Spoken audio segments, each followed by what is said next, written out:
Good morning, students. Hope you understand the concept of transaction analysis and different types of ego state which we are used or by which we are influenced while we are talking to somebody else. Now, the another concept to understand interpersonal behavior is a Johari window. Basically, Johari window is developed by the Joseph and Harry Ingham, and the name of this particular Johari window is on the name of Johari and Harry only.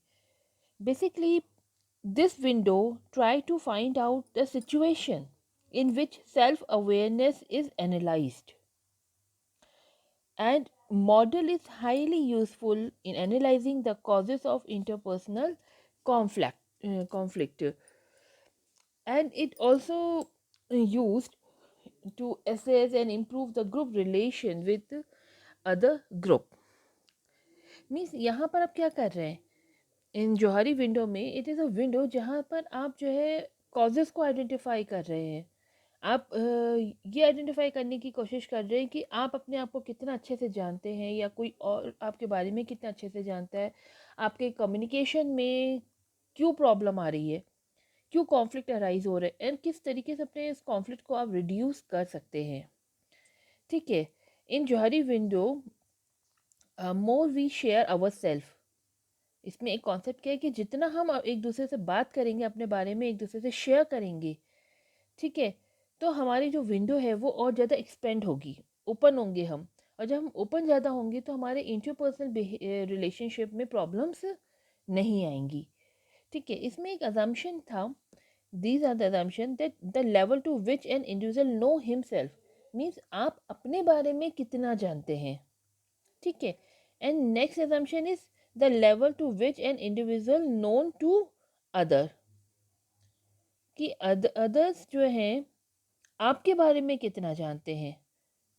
ठीक है, means the degree to which a person knows about himself, अपने बारे में कितना ज़्यादा जान रहा है, and the degree to which the person is known to others, means others या बाहर के लोग उसके बारे में कितना जानते हैं।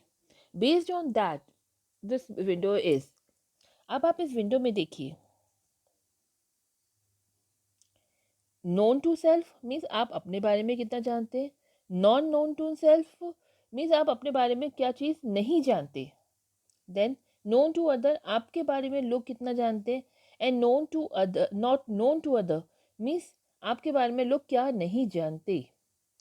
ठीक है, तो इसकी वजह से फोर क्वाड्रेंट आपके जो बने हैं ये एक जौहरी विंडो की तरह बना। क्लियर? अगर आपको जो है इधर मूव करेंगे तो it means you are giving a feedback. ठीक है, फीडबैक आपको मिल रहा है, और इधर अगर आप कर रहे हैं तो इट मीन्स आप डिस्क्लोजर के पास आ रहे हैं। ठीक है, लोगों के सामने आप अपने आप को डिस्क्लोज कर रहे हैं। अब देखिए, this is the open area, means known to self known to other, जो आपके बारे में जानते हैं और आप भी अपने बारे में जो चीज़ जानते हैं वो किस में आ रही है, ओपन एरिया में आ रही है। Not known to self and known to other means blind area, means आपको तो अपने बारे में नहीं मालूम है वो चीज़ें, not known to self, but लोग आपके बारे में ये चीज़ जानते हैं, तो दैट इज़ या ब्लाइंड, मीन्स आप अपने बारे में ब्लाइंड हैं। Then known to self means आपको अपने बारे में तो पता है, but not known to other, मगर इस क्वालिटी के बारे में और लोग नहीं जानते, तो इट मीन्स औरों से क्या है, ये हिडन है, it's a hidden area. And not known to self और not known to others means ना आपके बारे में कोई जानता है और ना ही आप अपने बारे में ये सब जानते हैं, तो ये क्या है, अननोन एरिया। क्लियर? अब जॉहरी विंडो क्या कहती है, देखिए, your first quadrant that is open area. Open area में क्या होता है आपका, individual known the behaviour, feeling, motives, and also a willingness to share with other, and he is also willing to share with others। ठीक है, यहाँ आप क्या है, आप बहुत ओपन है, क्या कहते हैं, आपका क्या मोटिव, आपकी क्या फीलिंग्स है, हर कोई जानता है आपके बारे में। ठीक है, आप स्ट्रेट फॉरवर्ड है, आप ओपन हैं, शेयर करने के लिए तैयार रहते हैं, म्यूचुअल अंडरस्टैंडिंग आपकी अच्छी है, फ्रेंडशिप्स आपकी हाईएस्ट होगी यहाँ पर। So there is a little और no scope for a conflict. अगर आप इस तरीके का नेचर होगा आपका, तो आपको यहाँ पर बहुत ही कम या फिर बिल्कुल कॉन्फ्लिक्ट ना हो ऐसी कंडीशन आपकी रहती है। मीन्स म्यूचुअल अंडरस्टैंडिंग जो होगी बहुत अच्छी होती है। जहाँ पर ओपन एरिया है मीन्स आप अपनी क्वालिटीज़ के बारे में जानते हैं सारी, सब कुछ आपके बारे में ओपन है। कहते हैं ना कि ये तो खुली किताब है, इसके बारे में हम सब जानते हैं, और आप भी अपने बारे में ये सारी चीज़ें जानते हैं, तो that means it is a open area. Then a blind area, देखिए there are certain things about a person are known to others but non known to self. कुछ ऐसी चीज़ें होती हैं ब्लाइंड एरिया में, कुछ ऐसी हैबिट्स होती हैं जो औरों को तो पता है बट आप खुद उस बारे में नहीं जानते। ठीक है, फॉर एग्जाम्पल अगर हम लें कि आपको नहीं मालूम है कि आप जब नर्वस होते हैं, ठीक है, आप देखिएगा कभी आप नोटिस करना, आप अपने फ्रेंड्स को जब प्रेजेंटेशन दे रहे, वो नर्वस हो रहे होते हैं तो वो अपने पैरों को हिला रहे होते हैं, या उंगली उनकी बहुत ज़्यादा मूव कर रही होती है, स्ट्रेस होते हैं या बोर होते हैं मीटिंग में, तो इधर उधर देखना शुरू कर देते हैं, या नर्वसनेस हैबिट है तो टेबल पकड़ ली उन्होंने। तो उन्हें अब उनकी अपनी इस आदत के बारे में नहीं मालूम होता है कि वो क्या कर रहा है और सामने वाला उसको नोटिस कर रहा है, तो आप उसके लिए ब्लाइंड है। मगर जो दूसरे लोग हैं वो आपको नोटिस कर रहे हैं, दे नो। ठीक है, तो when other point out such behaviour, जब अदर लोग जो है इस टाइप के बिहेवियर को पॉइंट आउट करते हैं टू अ पर्सन, तो ब्लाइंड एरिया क्या होता है आपका, कम होना शुरू हो जाता है, श्रिंक होना शुरू हो जाता है। मीन्स आपको अपने बारे में भी पता चलना शुरू हो जाता है, तो आप ओपननेस की ओर आने शुरू हो जाते हैं। ठीक है, एंड मैनेजर जो होता है, आप ये कह सकते हैं कि उसका काम क्या है कि आपको अच्छे से समझे, आपकी वीकनेस को समझे जो आपको नहीं मालूम है और आपको बताए। ठीक है, आपको ओपन करे। तो it is better for manager to he और शी विल बिकम, आप जो जो अच्छे मैनेजर बन सकते हैं जब आपको आपकी गलतियों के बारे में कोई बता रहा है। मीन्स आप जब बातें करते हैं या कुछ काम कर रहे हैं, आपको को नहीं पता चलता है कि आप क्या कर रहे हैं, या आपके अंदर कुछ क्वालिटीज़ हैं आपको नहीं मालूम है। जैसे आपके टीचर्स आपसे कहते हैं कि बेटा यू कैन डू इट, आप प्रेजेंटेशन तो दीजिए, आप कर सकते हो। आपको नहीं मालूम है, आपके अंदर कॉन्फिडेंस नहीं है कि मैं सबके सामने पब्लिक में खड़े होकर प्रेजेंटेशन दे पाऊंगा, मगर आपके टीचर ने आपको एनालाइज कर लिया है कि अगर इसके साथ थोड़ी मेहनत की जाए तो माइट भी हो सकता है कि ये अच्छा प्रेजेंटेशन दे पाए। तो टीचर्स आपके साथ मेहनत करते हैं, आपको समझाते हैं बार बार। ठीक है, तो वो आपके ब्लाइंड एरिया को कम करने की कोशिश कर रहे हैं, वो बता रहे हैं कि आपके अंदर ये क्वालिटी है। ठीक है, as long as blind area persist there is a scope of interpersonal conflict. जब तक ये रहेगा ब्लाइंड एरिया, तब तक आपके इंटरपर्सनल कॉन्फ्लिक्ट होने के चांसेस ज़्यादा रहते हैं। तो हमें अपनी पर्सनालिटी का ये ब्लाइंड एरिया कम से कम करना होता है। आप लोगों के माइंड में आता होगा कि क्यों मुझे बार बार कहा जा रहा है कि मैं ये असाइनमेंट दोबारा करूं, या मुझे जो है प्रेजेंटेशन देनी ही देनी है। ठीक है, वो इसलिए क्योंकि टीचर्स नो, सामने वाला आपके पेरेंट्स या आपके टीचर्स आपको अच्छे से जान रहे हैं, आपकी कुछ ऐसी क्वालिटीज़ हैं जो आपको नोटिस में नहीं आई हैं बट उनके नोटिस में आ गई हैं, कि इस बच्चे के साथ अगर मेहनत की जाए तो हो सकता है कि ये बच्चा बहुत अच्छा आगे जा सकता है, इसकी मदद करनी चाहिए, तो वो आपकी मदद कर रहे हैं।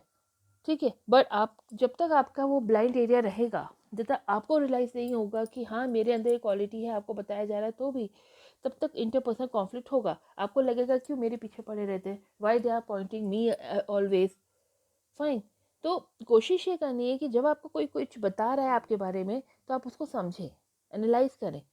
ठीक है, तो उससे क्या होगा, आपका ओपन एरिया एक्सपेंड होना शुरू हो जाएगा। अब जब ओपन एरिया एक्सपेंड होगा, आपका ब्लाइंड एरिया कम होगा, तो इंटरपर्सनल जो कॉन्फ्लिक्ट हैं, ठीक है, वो आपके कम होने शुरू हो जाते हैं। तो आपके जो नेगेटिव पॉइंट्स है, आपके पॉजिटिव पॉइंट्स, आपकी स्ट्रेंथ है, आपकी वीकनेस है, वो आपको दूसरे लोग बता रहे हैं जो आपको नहीं पता होता है। ठीक, देन आपका आता है hidden area, means knowledge about self but is hidden from others. आपको अपने बारे में तो मालूम है ये सारी बातें, मगर ये बात जो है सामने वाला नहीं जानता। ठीक है, person not share details about self, आप अपने बारे में कोई भी इंफॉर्मेशन किसी से शेयर नहीं करते हैं, ठीक है। Not sharing hidden information can cause the person in a short run, आप ये कह सकते हैं कि इंफॉर्मेशन जो हैं आपकी शॉर्ट रन के लिए हो सकता है कि आप दूसरों से छुपाएं, हिडन करें, but over a time this lack of sharing can lead a distressed and miscommunication. अगर आप ऐसा करते हैं तो हो सकता है कि लॉन्ग रन में ये आपके लिए डिस्ट्रेस का काम करे, मिसकम्युनिकेशन का काम करे, हो सकता है कि लोग आपसे कटने लगें, and it is a very great area, or you can say it has a potential for an interpersonal conflict। जब आप लोगों से बात नहीं करेंगे, आप उनको नहीं शेयर करेंगे अपनी कोई चीज़, आप हिडन रहेंगे, ठीक है, आप हर चीज़ लोगों से छुपा के करेंगे, छुपाते रहेंगे, तो क्या होगा, आपका जो इंटरपर्सनल कॉन्फ्लिक्ट है वो ज़्यादा होने लगेगा, ठीक है। तो आपको जो है क्या करना है इसके लिए, this area can be reduce if you reduce your number of secrets and try to open up. अगर आप अपने सीक्रेट्स को कम करना शुरू करेंगे, ओपन अप होंगे लोगों के साथ, तो हो सकता है आपका ये हिडन एरिया भी रिड्यूस हो जाए और ओपन एरिया बढ़े, और जैसे ही ओपन एरिया बढ़ेगा आपके कॉन्फ्लिक्ट होने के चांसेस कम हो जाएंगे, ठीक है। आप देखते होंगे अपने दोस्तों में ही कि एक दोस्त है जो कोई भी चीज़ शेयर नहीं कर रहा, कुछ नहीं कर रहा, तो आप कहते हैं ना कि यार उससे बात करके फ़ायदा नहीं, वो कुछ बताएगा नहीं और वो क्या कर रहा है, क्या सोच रहा है, हमें पता नहीं। तो ये क्या है, एक इंटरपर्सनल कॉन्फ्लिक्ट को जनरेट कर रहा है। तो हिडन एरिया हमारा नहीं होना चाहिए, क्योंकि हिडन एरिया अगर है तो हिडन एरिया जो है आपके लिए जो है कॉन्फ्लिक्ट को अराइज ही करेगा। आपके लाइक डिसलाइक, आपके एक्सपीरियंस, ये सब के बारे में कोई भी आपके बारे में नहीं जान पाएगा, ठीक है। तो वो आपको डिस्ट्रेस के अलावा और कुछ नहीं करता। फिर आपका आता है अननोन एरिया। देखिए, it includes value, believe, things about which about you which are not known and others also not known. Now neither the individual not other person known about himself। आप अपने बारे में भी नहीं जानते और दूसरे लोग भी इस बारे में आपके बारे में नहीं जानते। तो it means it is a unknown mysteries, mysterious type के पर्सन अगर आप हैं। People do not know himself because he has a lack of experience, exposure, and or is unable to recollect past events in a life, articulate them effectively। अगर आप अपने past events अपने बारे में नहीं जानते, अपने एक्सपीरियंस के बारे में नहीं जान, आपका एक्सपीरियंस ज़्यादा नहीं, एक्सपोज नहीं हुए ज़्यादा, तो आपको अपने बारे में कुछ पता नहीं चल पा रहा है ढंग से, ठीक है। And it is also contain information that is forgotten. आप हो सकता है इसमें ऐसी इंफॉर्मेशन भी हो जैसे माना याददाश्त चली गई, या फिर डेलिबरेटरी आपने अपनी कुछ चीज़ों को बिल्कुल माइंड से हटा दिया है, ठीक है। तो this window can become smaller over a time as people grow, develop and learn. जैसे जैसे आप ग्रो अप होंगे, आप डेवलप होंगे, लर्न करेंगे, जैसे टाइम जाएगा तो ये विंडो अपने आप ही स्मॉल होनी शुरू हो जाती है। तो unknown area carry high potential of conflict. जब आपको कुछ पता ही नहीं, अपने बारे में भी नहीं पता, दूसरे भी आपके बारे में नहीं जानते, तो हाई रिस्क ऑफ कॉन्फ्लिक्ट इसमें होता है, ओके। तो आई थिंक आप you can understand the open, blind, unknown, hidden area. हमारी कोशिश क्या होनी चाहिए कि हमें ओपन एरिया अपना जो है ज़्यादा बड़ा करना है, क्योंकि जब ओपन एरिया बड़ा होगा तो आपका क्रॉस कॉम्बिनेशंस बहुत अच्छे होंगे, इंटरपर्सनल कॉम्बिनेशंस आपके बेटर होंगी, ठीक है। The interpersonal conflict arise due to cultural barriers like difference among the perception excuse me by tone differences, ठीक है। आप टोन से भी आप आइडेंटिफाई करते हैं कि किस तरीके से आदमी आपसे बात कर रहा है, ठीक है। सेमेंटिक आपके बिहेवियर से पता चल जाता है। वर्ड जो आप यूज़ कर रहे हैं डिफरेंट लैंग्वेजेस में, हो सकता है उसकी डिफरेंट डिफरेंट मीनिंग हो, तो that also create a interpersonal या cross culture barriers, fine. And conflict can be reduce by increasing open area in Johari window, by sharing more information with others. We must sensitive of other feelings while interacting with other. Correct word must be chosen जब आप किसी से interact कर रहे हैं, ठीक है। जॉहरी window also help to establish communication and the way of talking with others। तो ये आपको हेल्प कर रहा है कि आप कैसे किसी दूसरे से बात करें, ठीक है, और कैसे कम्युनिकेट करें। तो जॉरी विंडो हमें बहुत हद तक ये चीज़ समझने में हेल्प करता है। Clear students, in next class we will cover the next two topic, stroking and a life positioning. Thank you for the day. अगर बेटा आपको ये समझ में नहीं आ रहा है तो आप मुझे कांटेक्ट कर लीजिएगा and try to understand this, क्योंकि ये पोर्शन आपका ऐसा है जिससे आपका इंटरपर्सनल बिहेवियर इम्प्रूव होगा। जब आपकी अंडरस्टैंडिंग अच्छी होगी तब आपका इंटरपर्सनल बिहेवियर अच्छा होगा, आपका ग्रुप डायनामिक्स अच्छा होगा, ठीक है, आपका ग्रुप बिहेवियर बेटर होगा, आप ऑर्गेनाइजेशन में सक्सेसफुल हो सकते हैं, ठीक है। Not in organisation, in your personal life also it works very well if you understand each other. Clear? Thank you for today.